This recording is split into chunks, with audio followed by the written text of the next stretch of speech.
Loyal kapamilya actor, talent manager, vlogger, bakit binanata ng isang personalidad? Ang mainit na pahayag, tingnan ng mga detalye.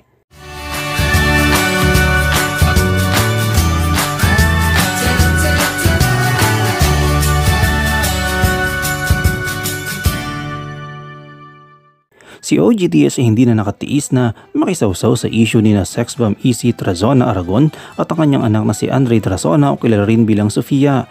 Ito ay may kinalaman sa pagpapahayag ni EC sa kanyang opinyon sa FB ukol kay Andre noong September 11. Noong petsa ring iyon, nag-upload si EC ng kanyang open letter para kay Andre kung saan ipinahayag niya ang kanyang pagmamahal sa anak. Gayunpaman, sinabi niya na hindi niya matatanggap ang pagiging miyembro ng LGBTQ+ community ni Andre, pati na rin ang pagiging drag performer nito. Ito ay dahil sa kanilang mga paniniwala. Nagkaroon ng sagutan sa social media sina OG at EC. Sa isang post ni OG Diaz nitong Miyerkules ng gabi, September 13, pinunan niya ang pagbabago ng pananaw ni EC ukol kay Andre. Una raw, proud si EC kay Andre at tinatawag pa itong dalaga, ngunit niya na hindi na niya ito natatanggap. Sa post ni OG Diaz, ito ang kanyang sinabi, "Teka lang naman dito kay sex bomb EC at sa drag queen anak nitong si Andre ha, sasawsaw lang ako ng slight." Hindi na raw sana magsasalita at makikisawsaw pa si OG Diaz kung noong una pa lamang isinabi na ni EC na ayaw niyang miyembro ng LGBTQ+ community ang kanyang anak. Sa kanyang pahayag, nung una tanggap mo bakla ang anak mo, pinagmamalaki mo ang dalaga ng anak mo. Tapos ngayon, nagpa-realize lang sa'yo na parang kasalanan na maging bakla, winiwish mo na sana magising sa katotohanan ng anak mo. I think mas kasalanan sa Diyos yung ka-epokretahan mo. Tinanggap mo nung una tapos ngayon babawiin mo, laban-laban, bawi-bawi. Masahangaan pa kita kung sa una pa lang consistent ka ng ayaw mo ng maging bakla ang anak mo. Pinandigan mo. So masisisi ba natin yung bata kung magsabi siya ng hindi na healthy ka kung magsasama pa kayong mag-ina?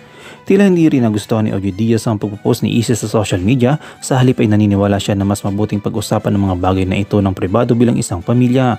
Ayon kay OG Diaz bilang ina, mahalagang maunawa ni EC ang kanyang anak at tanggapin ito para sa kung sino siya. Sa kanyang pananaw, mas mahalaga na maging bukas ang komunikasyon at suporta sa kanyang anak.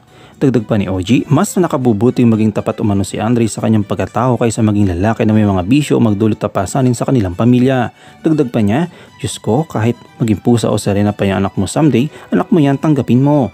May purpose ang existence niya sa mundo, hayaan mo hanapin niya at tanggapin mo ang anak mo kung hindi naman nanghahamak o nangaapis ang kapwa. So as long as hindi naman niya gumagawa ng illegal, hindi sakit ng lipunan habang happy naman siya sa kanyang mga ginagawa, ipayagan mo na. Anong gusto mo? Tunay na barako pero adik. Maging barakong ama someday ay anak mo pero responsable at anak lang ang anak.